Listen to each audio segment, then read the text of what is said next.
देखिए एक बंदा पता नहीं कितने पैसे लेता हो, राहत फ़तेह अली खान जिसका नाम हो, और मेरे घर में शाम कलंदर, बिल्कुल। जब भी मैंने उनको कहा कि राहत जी, उन्होंने कहा जी रेशम जी, और मतलब 1 रुपए की उसने बात ना की हो। मैं कहती हूँ उस बंदे का इतना बड़ा दिल है कि ये जो मेरी झोली है ना, ये उठाकर उनको दुआएँ दूँ तो मैं तो उनका देना ही नहीं दे सकती, जितनी ज़िंदगी में उन्होंने इज़्ज़त दी है।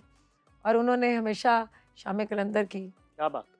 क्या बात! आप इस बात के गवाह हैं। बिल्कुल, मैं मौजूद रहा कई उन महफ़िलों में और उन शामों में, और बिल्कुल फ़ेस ऑफ़ पाकिस्तान है उस्ताद राहत ये फ़तेह मैं अली खान। सबके सामने शुक्रिया अदा आरएनएन के ज़रिए इसलिए ये बात कर रही हूँ कि जितने लोगों तक पहुँचेगी, कि पता चलना चाहिए कि फ़नकारों के आपस में ताल्लुकात कैसे होते हैं। फ़नकार एक दूसरे को इज़्ज़त देते हैं और फ़नकारों में कितनी मोहब्बत होती है और बड़ा ताल्लुक होता है फ़नकारों का। तो शायद ये लोग ये भी सोचते हैं कि पता नहीं इदां ते मिलते नहीं, शबरातां ते मिलते नहीं। तो मैंने इसलिए सारा ये बताया अच्छा आज। रेशम जी, ये शामें तो हम डिस्कस कर रहे हैं। हुँ। वो शाम कब आएगी कि जब उस्ताद राहत फ़तेह अली खान का गाना भी होगा और आपकी रुख़्सती भी होगी? उस शाम का ना बहुत लोग पूछते हैं, और बड़ा जो है ना, जब कोई इंटरव्यूअर ये बात नहीं करता आपसे तो फिर गिला भी आता है कि ये तो असल बात करने वाली थी। तो हमें कोई डेट ही दे दें, आपकी मेहरबानी। ये वही एक टिपिकल बात है, जो कि सदियों से होती चली आ रही है और वही मुझे करनी भी पड़ेगी क्योंकि नई बात मैं कर नहीं सकती। ये जो बख़्त है, ये जो नसीब है, नसीब की बात है कि जो रिश्ते हैं वो आपको पता है कि कौन जोड़ता है? मेरा रब, मेरा रब। ये पता नहीं किस वक़्त देखिए देर देर हो गई है, देर हो गई है, उसमें देर क्यों है? मेरी तो हैसियत नहीं, मेरी औकात नहीं, कि मैं ऐसे गर्दन उठाकर ऊपर अल्लाह से ये भी कहूँ, या अल्लाह मेरा ब्याह नहीं होया। मेरे मुल्क में मेरे प्यारी बहनें, मेरी प्यारी बेटियाँ लाखों, लाखों की तादाद में बैठी हैं, जिनके लिए इतनी दुआ है कि सबसे पहले अल्लाह पाक उनके नसीब अच्छे करे और उनके सदक़े में मेरे नसीब अच्छे करे। नहीं भाई, जिस दौर में हम साँस ले रहे हैं ना, हम जी रहे हैं ना इस वक़्त, अगर आप इर्द-गिर्द देखें तो शादियाँ बहुत तेज़ी से टूट रही हैं और आगे शादियाँ हो नहीं रही, रिश्ते हो नहीं रहे। उसकी रीज़न ये है कि लोग जो हैं वो रिस्पॉन्सिबिलिटी से भाग रहे हैं। लोगों को आज़ादी बड़ी पसंद है, आज़ाद रहना चाहते हैं, और हमने जब हमें सोच समझ आई तो हमने क्या देखा कि हमारी जो माएँ हैं वो निभा रही हैं, वो 8-8 7-7 बच्चे भी पाल रही हैं। कभी डिप्रेशन का नाम नहीं सुना था।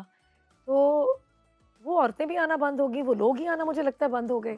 तो ये एक नई चीज़ शुरू होगी जो कि मेरे ख़्याल में ये किसी अच्छी चीज़ को बढ़ावा नहीं दे रही है, कि ये रिस्पॉन्सिबिलिटी ना लेना। देखिए अल्लाह पाक को जितने मियाँ-बीवी पसंद है, ये बात भी मैं बहुत हज़ारों बार कर चुकी हूँ।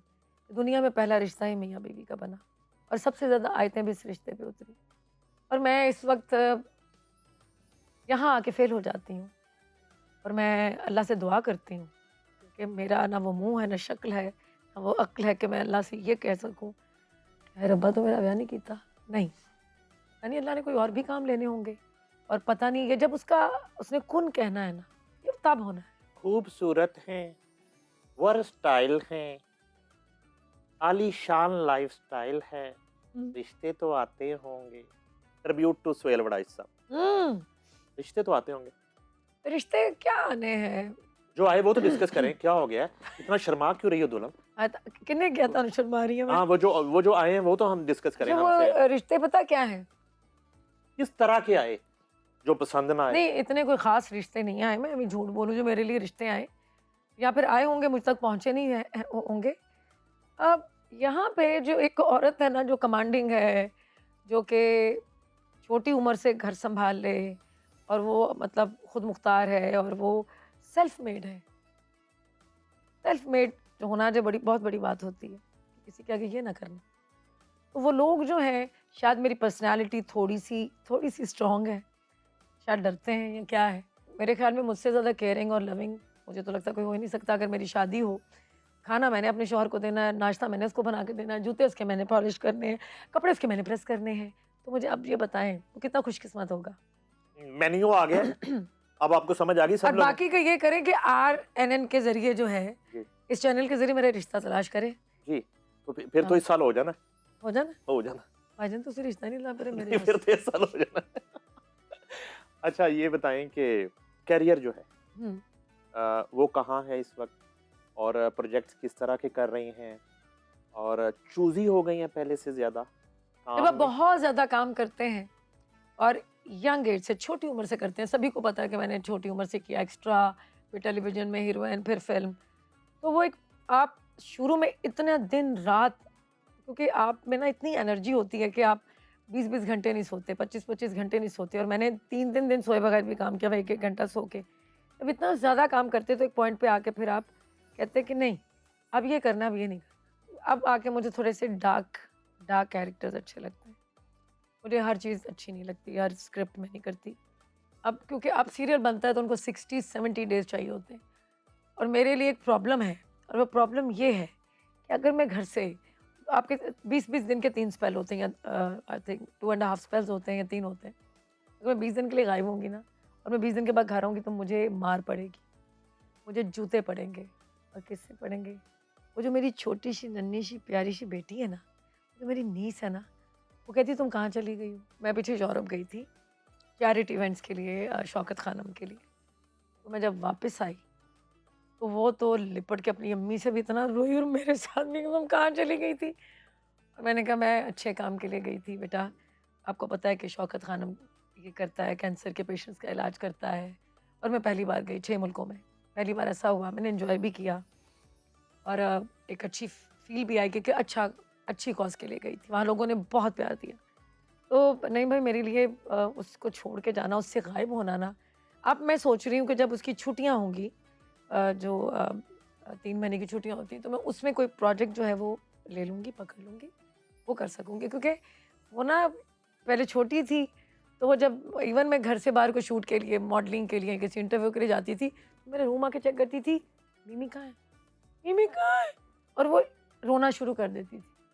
अब वो बड़ी हो रही है, मतलब now she is growing up, तो अब वो थोड़ा अंडरस्टैंड करती है कि मिमी काम करने जाती है, मिमी थोड़े पैसे कमाने जाती है, तो अब वो थोड़ी-सी अंडरस्टैंड करती है चीज़ों अच्छा को। ये मौला जट का बड़ा इंतज़ार था लोगों को हुँ, और मुझे भी बड़ा इंतज़ार था हुँ। और ज़्यादा मुझे तो अट्रैक्शन ये थी कि आपका उसमें एक रोल था। तो मैं एआरवाई की सारी वो होशियारियाँ की टीम के साथ हम फ़िल्म देखने चले गए। होस्ट कैमियो हारून कैमियो था मेरा। मिर्ज़ा और सारे। तो क्यू सिनेमा में हम फ़िल्म देखने चले गए तो वो स्टार्ट हुई फ़िल्म थोड़ी देर के बाद जो है वो आपको मार दिया जाता है। तो वो और हम लोग उठ के चले गए 2-3 लोग कम से कम ना। मैंने कहा तो आपका काम खत्म हो गया। तो आप किसको बंदे डाल के सुलह ही कर लेती, कोई आधी फ़िल्म तक ज़िंदा रह लेती। तो हम थोड़ी फ़िल्म तो देख लेते। अच्छा, फ़िल्म जब सुपरहिट होके रिलीज़ हो गई तो मैंने बिलाल लाशारी से कहा कि, मैंने कहा बिलाल एक बात को बुरा ना मानिए। कहते जी, जी कहें। बड़ा बाअदब इंसान है, बड़ा बाअदब लड़का। मैंने कहा वैसे मुझे समझ नहीं आई कि जिन लोगों को काम करना आता है, और अगर आप पूरी दुनिया में देखें, आप हिंदुस्तान में देखें और आप हॉलीवुड में देखें, आज तक वही लोग जो हैं वो काम कर रहे हैं, नईम भाई, जिनको काम करना आता है, जिनको काम करना आता है। पुराने जितने भी उनके पुराने आर्टिस्ट हैं आज वही नज़र आएँगे। हॉलीवुड के और बॉलीवुड के ले लें, शाहरुख परफ़ॉर्म करता नज़र आएगा स्टेज पे, माधुरी नाचती आएगी, नए लोग आपको बहुत कम परफ़ॉर्म करते हुए आएँगे नज़र। लेकिन उनकी ज़्यादातर प्रायोरिटी होती है कि अपने सीनियर्स को सामने रखना। मैंने कहा मुझे तो काम भी आता था, तो मुझे सेती वाला रोल दे देते। तो वो कहते मेरे ज़हन में नहीं आया। मैं कहा चलो कोई बात नहीं।